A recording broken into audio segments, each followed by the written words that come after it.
बिस्मिल्लाहिर्रहमानिर्रहीम। तो आज के इस टॉपिक में हम इस चीज़ के ऊपर डिस्कस करेंगे कि जैसे आपको पता है कि Q4 चल रहा है, तो Q4 के अंदर अमेज़ोन के ऊपर बहुत ज़्यादा ट्रैफिक आती है, बहुत ज़्यादा वहाँ पर जो बाइंग होती है, क्योंकि इसके अंदर हॉलीडे सीज़न ये होता है।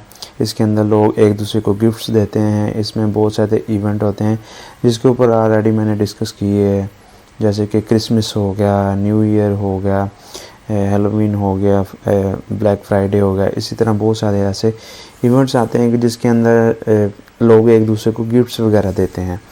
तो इन हॉलीडेज सीज़न के अंदर अमेज़ोन के ऊपर बहुत ज़्यादा ट्रैफिक आती है। जितने भी सोशल मीडिया प्लेटफॉर्म हैं इनके थ्रू, या आप दूसरी जो अदर ई कॉमर्स प्लेटफॉर्म हैं उनके ऊपर, और मोस्टली अमेज़ोन के ऊपर बहुत ज़्यादा ट्रैफिक आती है और बहुत ज़्यादा वहाँ पर बाइंग होती हैं। तो इस Q4 के अंदर हमने अपने आप को प्रिपेयर करना होता ताकि हम इस Q4 का ज़्यादा से ज़्यादा बेनिफिट ले सकें और ज़्यादा से ज़्यादा हम वहाँ से सेल्स जनरेट करके हम वहाँ से इनकम को जनरेट कर सकें। तो इस Q4 के अंदर हमने अपनी लिस्टिंग को अपडेट करना होता है, हमने अपनी लिस्टिंग की ऑप्टिमाइजेशन करनी होती है अकॉर्डिंग टू Q4, क्योंकि Q4 में हमने उन चीज़ों को टारगेट करना होता है, उन कीवर्ड्स को टारगेट करना होता है।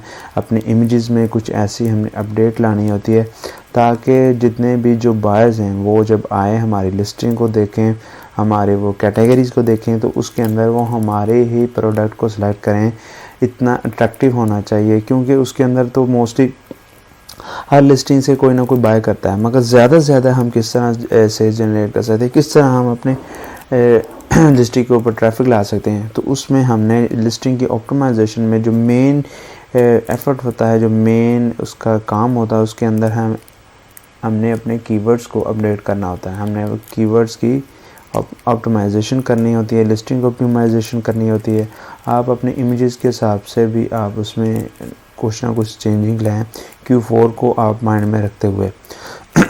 और जब हमने लिस्टिंग की ऑप्टिमाइजेशन करनी है Q4 के हिसाब से, तो हम अपनी लिस्टिंग में, हम अपनी लिस्टिंग के टाइटल में, लिस्टिंग की बुलेट पॉइंट में, लिस्टिंग की डिस्क्रिप्शन में, लिस्टिंग के जो बैकएंड सर्च में, उसके अंदर हमने high search volume keywords include करने होते हैं। क्योंकि अगर कोई भी बायर आकर वो सर्च करता है कीवर्ड जो कि हाई सर्च वॉल्यूम, वो ज़्यादा से ज़्यादा उस प्लेटफॉर्म के ऊपर या उस नीश के अंदर वो ज़्यादा से ज़्यादा सर्च हो रहा है, तो उस कीवर्ड्स को हमने टारगेट करना होता है कि इन कीवर्ड्स को हम टारगेट करके अपनी लिस्टिंग में ऐड करें, ताकि कोई भी बायर अगर वो कीवर्ड यूज़ करेगा तो उसके सामने हमारी लिस्टिंग लाजमी अपेयर हो। तो हमने पहले तो हम इतने ज़्यादा जो हाई सर्च वॉल्यूम वाले कीवर्ड्स को ऐड नहीं करते, क्योंकि हमने PPC चलानी होती है, तो उसमें फिर हाई सर्च वॉल्यूम पर ज़्यादा बिड रखनी पड़ती है। तो उस हिसाब से फिर थोड़ा सा हम एवरेज के हिसाब से भी कीवर्ड्स को ऐड करते हैं। मगर Q4 के अंदर हमने उन कीवर्ड्स को टारगेट करना होता है जिसका सर्च वॉल्यूम हाई होता है, क्योंकि वो कीवर्ड्स जो ज़्यादा से ज़्यादा वहाँ पर सर्च हो रहे हैं, ज़ाहिर बात हमने उनको ही टारगेट करना है। जो वहाँ पर सर्च नहीं हो रहे, हम उनको क्यों टारगेट करें।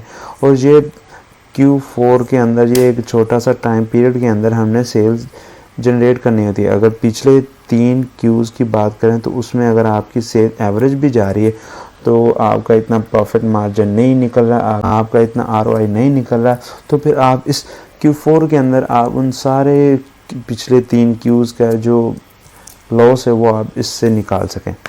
तो आपने वही कीवर्ड्स यूज़ करने जो कि वहाँ पर यूज़ हो रहे हैं। तो मैं आपके साथ एक शीट शेयर करूँगा, मैं आपके साथ वो कीवर्ड्स शेयर करूँगा जिसको आप अपनी लिस्टिंग में, अपने बुलेट्स पॉइंट में, अपने टाइटल में, डिस्क्रिप्शन में, सर्च एंड बैकएंड जो कीवर्ड्स हैं उन सब के अंदर आप इनको टारगेट करें, इसकी मुकम्मल ऑप्टिमाइजेशन करें लिस्टिंग की, और आप इसके कुछ ना कुछ सैम्पल आप करें, उनके कीवर्ड्स के ऊपर आप PPC चलाएं, और आप उसके साथ साथ आप जो भी पॉसिबल वे है, कुछ एक्सटर्नल ऐड भी आप चला सकते हैं कि आप हर एक जो ट्रिक है उसको आप आजमा कर आप अपनी लिस्टिंग को ज़्यादा से ज़्यादा अपेयर करवाएं, ज़्यादा से ज़्यादा सेल्स हैं। तो फिर चलते हैं हम कीवर्ड्स की लिस्ट की तरफ कि आप इन कीवर्ड्स को अपनी लिस्टिंग के अंदर जब ऑप्टिमाइजेशन करते हैं तो आप उसको लाजमी ऐड कीजिएगा। जी, तो ये वो लिस्ट है कीवर्ड्स की जो कि हाई सर्च वॉल्यूम में ज़्यादा से ज़्यादा वहाँ पर सर्च हो रहे हैं। आप यहाँ पर इधर देख सकते हैं। अगर पॉसिबल है तो मैं ये लिस्ट आपके साथ शेयर भी करूँगा, वरना आप यहाँ से भी आप चेक कर सकते हैं। तो आप अपनी लिस्टिंग के हिसाब से, अपनी कैटेगरी के हिसाब से यहाँ से आप सारे कीवर्ड्स, मैं यहाँ पर स्क्रॉल डाउन करता हूँ और ये देखें कितने सर्च वॉल्यूम है इन कीवर्ड्स के। तो आप इन कीवर्ड्स को अपने टाइटल में, डिस्क्रिप्शन में, बुलेट पॉइंट्स में, आप बैकएंड सर्च टर्म के अंदर आप इनको लाजमी यूज़ करेंगे। जब आपने ऑप्टिमाइजेशन करनी है, उसको आपने रैंक करना है, तो आप इन कीवर्ड्स को लाजमी यूज़ कीजिएगा। ये आप अपनी कैटेगरी, अपने प्रोडक्ट के हिसाब से यहाँ पर इन कीवर्ड्स को यूज़ कर सकते हैं। क्योंकि Q4 एक ऐसा टाइम पीरियड है कि जिसके अंदर हमने हर वो पॉसिबल चीज़ जो कि अमेज़ॉन के एल्गोरिथम के मुताबिक उसके टर्म्स एंड कंडीशन को हम अपने माइंड में रखते हुए हर वो चीज़ करें, हाँ वो ट्रिक आजमाएं कि जो हम दूसरे लिस्टिंग या दूसरे सेलर से हम ज़्यादा से ज़्यादा इम्प्रूवमेंट करके जितने भी ट्रैफिक है, जितने भी बायर्स हैं, वो हम अपनी लिस्टिंग के ऊपर लेकर आएँ। तो ये हाई सर्च वॉल्यूम वाले कीवर्ड्स हैं, इनका देखें सर्च वॉल्यूम आप चेक करें। तो जब आप इनको टारगेट करेंगे तो फिर आप देखें कि रिज़ल्ट क्या आते हैं। आप इसको लाजमी यूज़ करें, मुकम्मल आप नॉलेज के साथ, मुकम्मल आप अपनी जो टेक्निकल पॉइंट जितने भी होते हैं उसको आपने माइंड रख के अपने आप को पहले से प्रिपेयर करके फिर ही आपने ये चीज़ें चेक करनी होती है।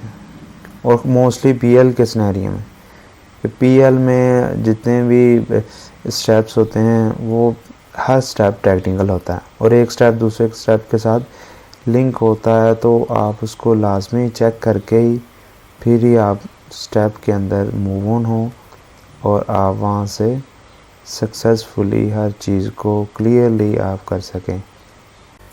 तो आगे इंशाल्लाह हम अमेज़न का जो PL private level business model है उसके ऊपर सीरीज़ हम लेकर आएंगे। तो उसके ऊपर वीडियोस मैं बना रहा हूँ, अभी उसकी एडिटिंग करना बाकी है।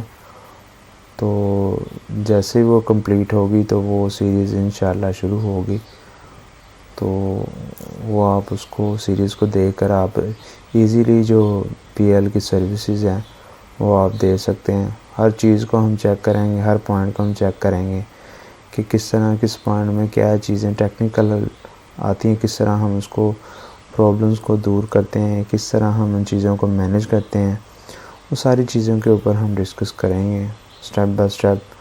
पहला स्टेप कौन सा, दूसरा कौन सा, पहले स्टेप के अंदर कौन कौन सी टेक्निकल चीज़ें आती हैं, दूसरे स्टेप में कौन कौन सी टेक्निकल चीज़ें होती हैं, वो सारी चीज़ों को हम डिस्कस करेंगे।